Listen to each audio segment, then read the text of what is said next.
Welcome to a new series.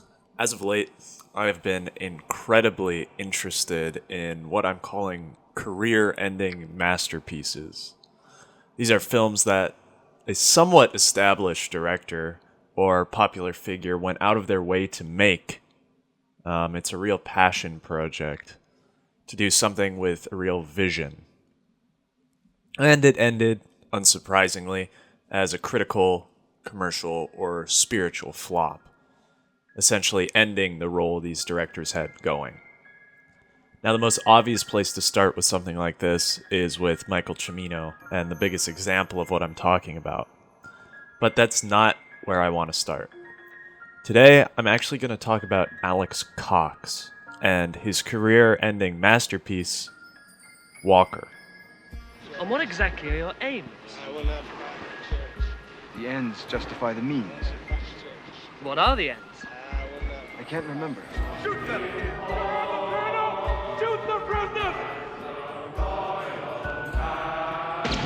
I have been instructed by the State Department of the United States of America to return all American citizens to their homeland. Walker's goals involve a higher purpose than the vulgar pursuit of personal power. Now, Cox I'm going to use was for the purpose of this video to explain my point, but it should be noted he's still alive and in fact still making films. Cox was a British-born filmmaker, and though he's hardly remembered today, in the 80s, he was kind of a big deal in the punk scene. Cox had two back-to-back hits with 1984's Repo Man and 1986's Sid and Nancy, both of which managed to strike a chord commercially and critically. With their mix of punk ideas and aesthetics, and with a more mainstream approach to production overall.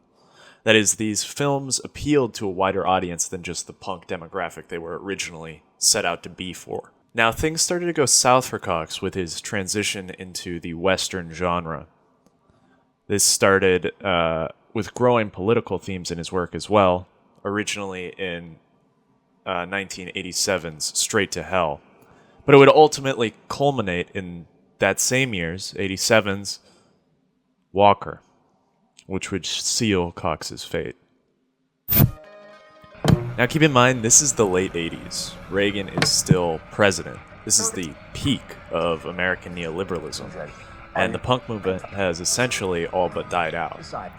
Here comes a British man, making a satire that blurs the line between being critical and sympathetic with an American slave colony starter until the end. We'll get to that. That is also a very blatant and at the end outright all subtlety lost allegory for America's involvement in Latin America during the 80s, specifically where the film is set in Nicaragua. It is also played in an incredibly dry style that both heightens and lessens the comedy and makes various scenes uncomfortable to watch. It's essentially a film designed for no one. Unsurprisingly, the film failed in the box office, and because of its politics, Cox was removed from the Hollywood system through the new blacklist. So let's take a look at this incredibly bizarre piece. When Walker starts, you wouldn't be remiss for thinking it was a Leone or Sam Peckinpah production. In fact, later the film makes direct reference to Peckinpah in one of its many metatextual moments. There's a sense of neo-Western unease that plays during all of this.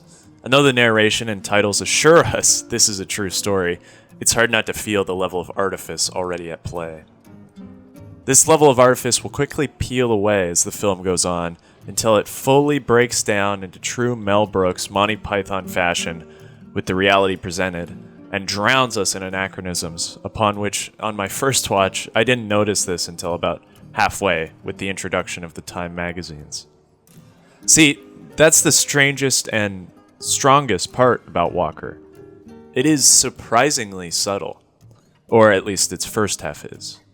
Now, if you know exactly what you're getting into, it's not, but on a first watch, you would not be remiss for thinking this is a falling flat Western with bad acting and strange plot choices. First quarter of the film even goes out of its way to make the audience sympathize with Walker, showing his romance with Ellen Martin, his acceptance of her deafness during a different time, a mourning of her death, and even his outright rejection of the comical caricature of Vanderbilt, and his own rejection of slavery. I myself, not knowing much about the film, felt for his losses before he goes to Nicaragua. But then everything starts to make sense. This film is told from Walker's perspective, and that becomes incredibly clear through the mix of his comical third-person voiceovers, which completely rewrite the truth of events, the clear ineptitude he shows as a commander, and most strikingly in one of the film's best sequences where he walks like a cool guy through a gunfight to the film's bizarre score, composed by Joe Strummer from The Clash, for seemingly no reason. This is about the time a viewer will start to understand what's happening.